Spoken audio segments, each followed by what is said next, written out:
पाटीदार की महान गाथा।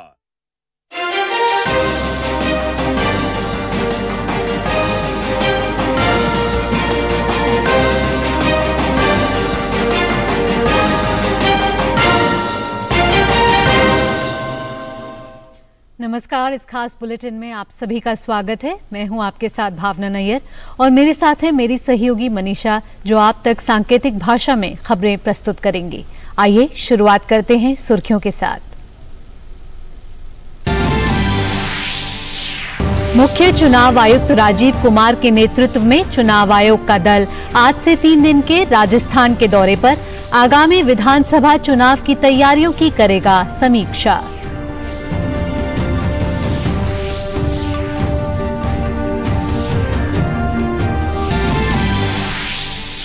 विदेश मंत्री डॉक्टर एस जयशंकर ने अमेरिकी समकक्ष एंटनी ब्लिंकन से वॉशिंगटन में की मुलाकात। वैश्विक महत्व समेत कई व्यापक मुद्दों पर की चर्चा। 2+2 बैठक की तैयारी हुई शुरू।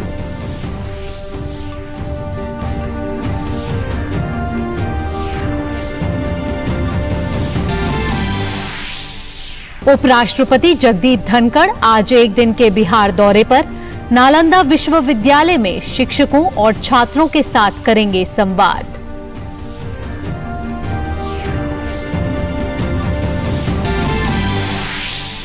तमिलनाडु के लिए कावेरी नदी का पानी छोड़े जाने के खिलाफ आज कर्नाटक बंद। शहरों में लगी धारा 144। स्कूल कॉलेज में छुट्टी। किसान संगठनों के समर्थन में उतरी भाजपा और जेडीएस समेत कन्नड़ फिल्म इंडस्ट्री।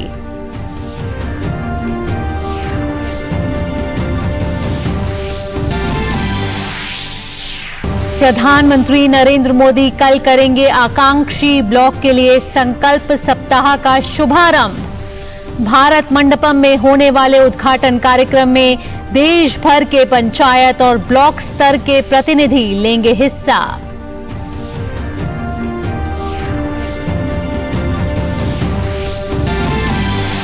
खेल जगत में 19वें एशियाई खेलों में भारत का शानदार प्रदर्शन जारी। आज भारत को टेनिस और स्क्वॉश में पदक की उम्मीद। 6 स्वर्ण पदक सहित अब तक भारत ने जीते कुल 25 पदक। आईसीसी विश्व कप के वार्म अप मुकाबले आज से शुरू। विश्व कप से पहले टीम इंडिया में बदलाव। भारतीय टीम में चोटिल अक्षर पटेल की जगह आर अश्विन की हुई एंट्री।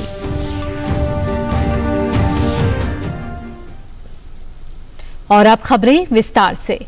राजस्थान में विधानसभा चुनाव की तैयारियों का जायजा लेने के लिए निर्वाचन आयोग का उच्च स्तरीय दल आज जयपुर पहुंच रहा है।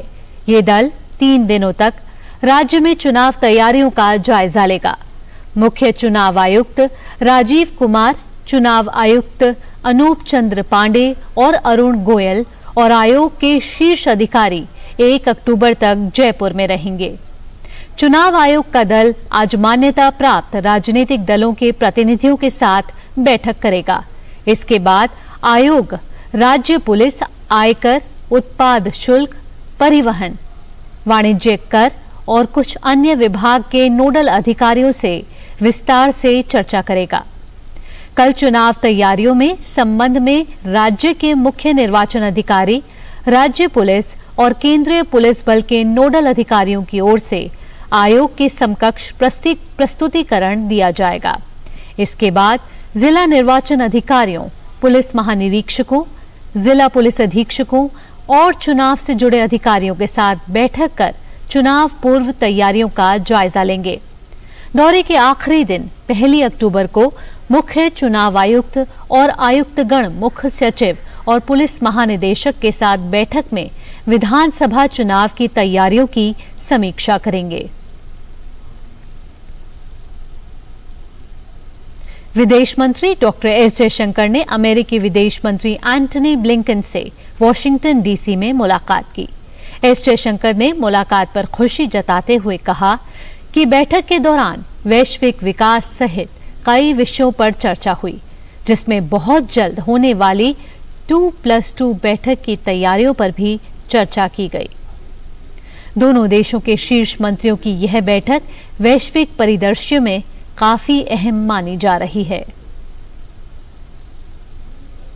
विदेश मंत्री डॉक्टर एस जयशंकर ने अमेरिका भारत रणनीतिक साझेदारी फोरम के कार्यक्रम में भाग लिया, जिसमें महत्वपूर्ण और उभरती तकनीक पर भारत अमेरिका सहयोग सहित आपूर्ति श्रृंखला पर चर्चा हुई। कार्यक्रम में विदेश मंत्री ने कहा कि हमारा सहयोग हर दिन के साथ अधिक संभावनाएं प्रदान कर रहा है। विदेश मंत्री डॉक्टर एस जयशंकर ने अमेरिकी व्यापार प्रतिनिधि कैथरीन टाई से भी मुलाकात की। दोनों नेताओं ने व्यापार और आर्थिक सहयोग सहित तमाम विषयों पर चर्चा की। इसके साथ ही द्विपक्षीय संबंधों को मजबूत करने के तरीकों पर भी गहन चर्चा हुई। विदेश मंत्री ने वॉशिंगटन डीसी में थिंक टैंक कार्यक्रम में भी भाग लिया। कार्यक्रम में दुनिया भर में हो रहे बदलावों और भारत की बढ़ती भूमिका पर चर्चा हुई। विदेश मंत्री ने कांग्रेस के सदस्यों और थिंक टैंक प्रमुखों से भी मुलाकात की।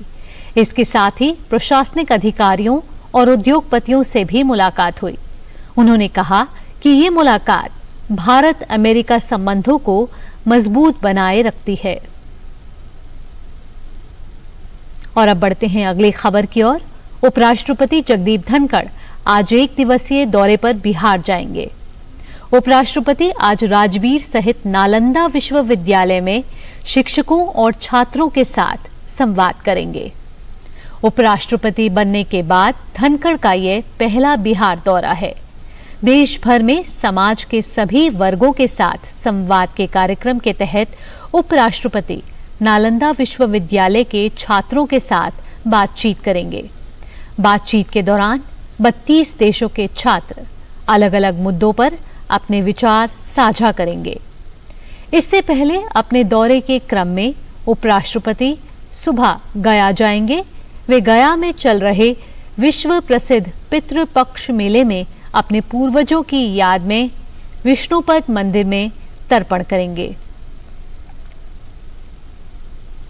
वक्त हो चला है छोटे से ब्रेक का।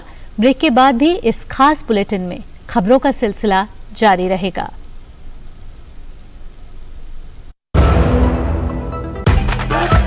मैं क्या जी सब जानते हैं, जहां दिखे मारियो, अपना समझ के खा लियो।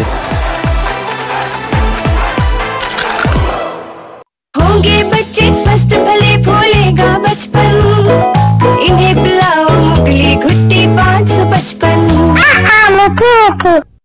थिंक आईआईटी, थिंक विद्या मंदिर, थिंक आईआईटी, थिंक विद्या मंदिर, थिंक आईआईटी, थिंक विद्या मंदिर।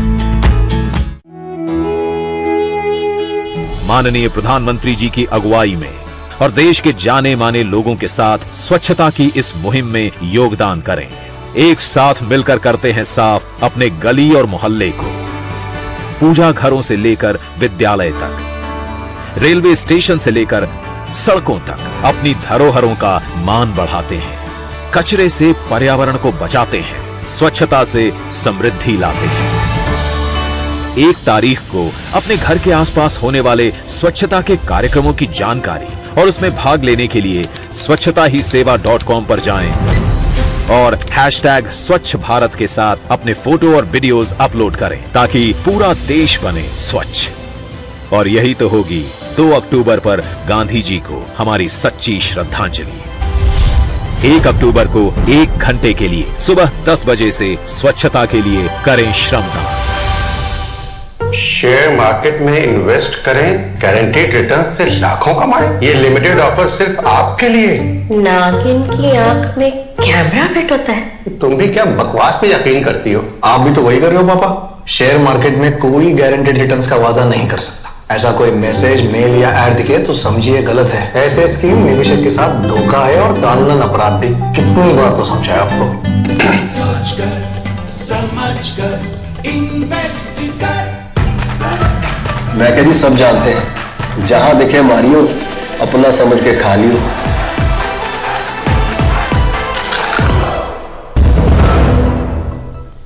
ब्रेक के बाद आपका स्वागत है। खबरों के सिलसिले को आगे बढ़ाते हैं।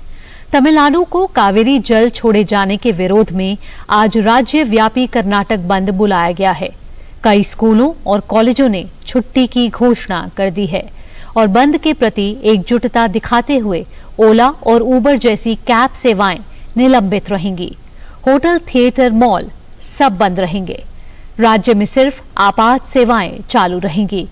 कर्नाटक के पुलिस महानिदेशक और महानिरीक्षक आलोक मोहन के अनुसार किसानों और कन्नड़ समर्थक संगठनों के राज्यव्यापी बंद के आह्वान के मद्देनजर दक्षिण कर्नाटक के जिलों में पुलिस की ज्यादा तैनाती की गई है। एहतियात के पर्याप्त इंतजाम किए गए हैं। 6 से अधिक रैपिड एक्शन फोर्स कंपनी केंद्र सरकार की ओर से राज्य में भेजी गई हैं। वहीं राजधानी बेंगलुरु की बात करें तो शहर में आधी रात से धारा 144 लागू हो गई है।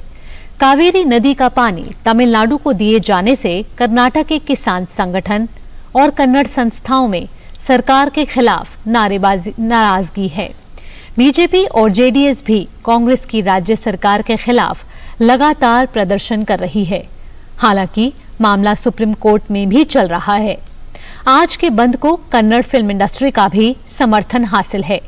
इन सब के बीच कर्नाटक की सरकार कह रही है कि ऐसे मामलों में राजनीति नहीं होनी चाहिए। प्रधानमंत्री कल 30 सितंबर को देश में आकांक्षी ब्लॉकों के लिए सप्ताह भर चलने वाले विशिष्ट कार्यक्रम संकल्प सप्ताह का शुभारंभ करेंगे। इसके उद्घाटन कार्यक्रम के लिए दिल्ली स्थित भारत मंडपम को चुना गया है। उद्घाटन कार्यक्रम में भारत मंडपम में देश भर से लगभग 3000 पंचायत और ब्लॉक स्तर के जनप्रतिनिधि और पदाधिकारी भाग लेंगे। इसके अलावा ब्लॉक और पंचायत स्तर के पदाधिकारियों, किसानों और अन्य क्षेत्रों के व्यक्तियों सहित लगभग 2 लाख लोग कार्यक्रम से वर्चुअल रूप से जुड़ेंगे। संकल्प सप्ताह सभी 500 आकांक्षी ब्लॉकों में मनाया जाएगा। 3 अक्टूबर से शुरू होकर 9 अक्टूबर तक मनाए जाने वाले संकल्प सप्ताह में हर दिन के लिए एक विशेष थीम है। सप्ताह के अंतिम दिन यानी 9 अक्टूबर को पूरे सप्ताह के दौरान किए गए कार्यों का संकल्प सप्ताह समावेश समारोहोत्सव के रूप में मनाया जाएगा। आगे बढ़ते हैं। संसद में अमर्यादित भाषा के उपयोग को लेकर लोकसभा अध्यक्ष ओम बिरला एक्शन में आ गए हैं। भाजपा सांसद रमेश भिदोड़ी और बसपा सांसद दानिश अली के बीच हुई जुबानी जंग का मामला अब विशेषाधिकार समिति को भेज दिया गया है। ओम बिरला ने दोनों सांसदों की एक दूसरे के खिलाफ की गई शिकायतों की जांच के लिए मामले को विशेषाधिकार समिति को सौंप दिया है। नीदरलैंड के बंदरगाह शहर रॉटरडैम में गोलीबारी की 2 घटनाओं में 3 लोग मारे गए हैं। पुलिस के अनुसार हमलावर रॉटरडैम का रहने वाला 32 साल का छात्र था। उसने सबसे पहले एक अपार्टमेंट में 39 वर्षीय महिला की गोली मारकर हत्या कर दी और उसकी 14 वर्षीय बेटी को गंभीर रूप से घायल कर दिया। इसके बाद वे पास के इरास्मस मेडिकल सेंटर गया और अकादमिक अस्पताल के 46 वर्षीय शिक्षक की भी हत्या कर दी। हमलावर बंदूकधारी को अस्पताल में गिरफ्तार कर लिया गया है, लेकिन पहचान उजागर नहीं की गई है। गोलीबारी के कारणों की जांच जारी है। फिलहाल के लिए इस खास बुलेटिन में इतना ही। मुझे और मेरी सहयोगी मनीषा के साथ हमारी पूरी टीम को दीजिए इजाजत। नमस्कार।